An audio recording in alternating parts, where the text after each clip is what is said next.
दोन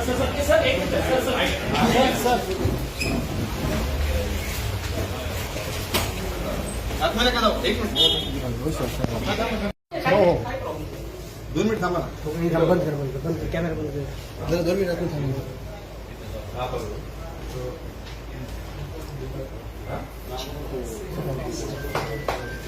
ओके. आम्ही नेवाळ नाक्याला चाललो होतो, त्या रस्त्याने आम्हाला जाताना असा संशय असा वाटला.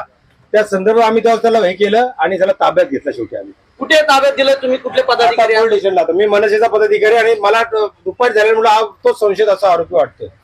त्याला काय माहिती घेतली तुम्ही? काहीच नाही. आम्ही डायरेक्ट उचलला, टाकला, गाडीत भरला आणि आणलेला. काय चौकशी केली का तुम्ही त्याच्याकडे? कोणा त्या आरोपीकडे काय काय नाही चौकशी काय नाही केली आम्ही. त्याला आणून त्याला डायरेक्ट आता इथं आम्ही संबंधित पोलीस स्टेशनला त्याला जमा केलेला आहे आणि त्याची माफी पण मागायला हवी आम्ही त्याची, की मराठी माणसाचा अपमान झालेला आहे त्याची आम्ही त्याला हे पण केलेलं आहे, योग्य त्याला समज पण दिलेला आहे.